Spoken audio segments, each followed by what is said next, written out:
Pak. Jadi setelah mendengar penjelasan dari GMTO ya, Iya. ini bagaimana Pak Wamen melihat? Ya kita selama beberapa tahun ini kan terus memperbaiki ya teman-teman jasa marga dan GMTO, dan dulu kan trafiknya juga masih di kisaran 1 juta, sekarang udah hampir 2 juta ya, 1,9 juta trafik. Tapi kita yakin dengan menggunakan tadi data analitik dan scientific approach untuk rekayasa lalu lintas, harusnya tidak akan ada terjadi kepadatan yang berlebihan. Ya. Dan tentunya nanti dengan menggunakan one way dan nanti buka tutup ini, harapan kita ya pemudik bisa merasakan mudik yang nyaman, lancar, Ya. dan tidak ada gangguan. Kalau ada gangguan pun kita bisa cepat intervensi karena pengawasan di sepanjang jalan dengan CCTV-nya udah makin baik. Ya.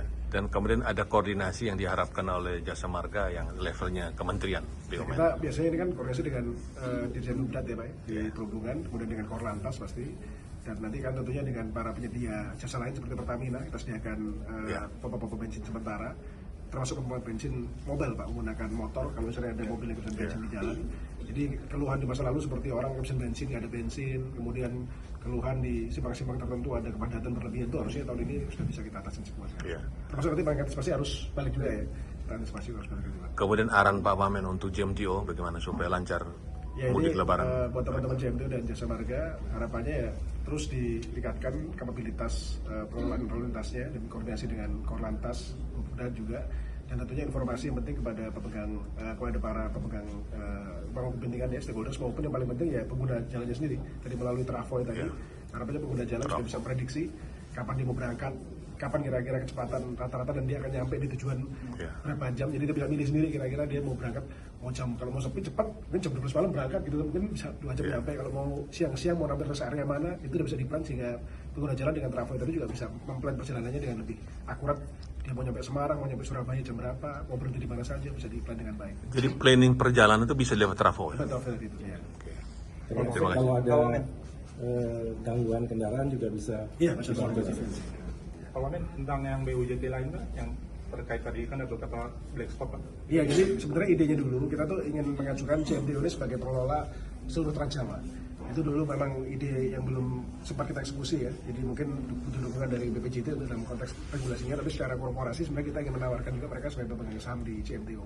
Jadi misalnya nomor saham miliknya Astra atau miliknya CMNP, mereka bisa ikut pemegang saham, tapi mereka ngikutin standar digital tadi, termasuk alat-alat tadi CCTV, radar yang sesuai dengan standarnya GMTO, sehingga nanti pengguna jalan bisa seamless dari ujung ke ujung, bisa menggunakan satu platform untuk memantau dan memastikan pelayanan itu bisa didapatkan di satu platform tadi itu.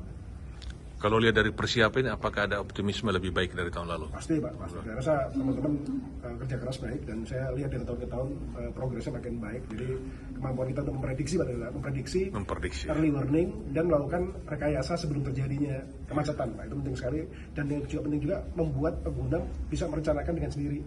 Jadi mereka bisa merencanakan, misalnya tahu nih jam 8 H-6 misalnya Sabtu nanti vlogging gitu ya. Jadi dia bisa milih, saya berangkat jam 8 pagi dah. Saya milih berangkat jam 12 malam aja, atau berangkat minggu pagi jam 5 misalnya gitu. Nah, dengan itu tadi dia bisa merencanakan, dan dia bisa tahu kira-kira waktu yang tepat untuk pergi ini supaya dia bisa nyaman jam berapa, dan kira-kira nyampe mau ke Semarang, mau ke Cirebon, mau ke Surabaya, kira-kira berapa jam mereka bisa prediksi.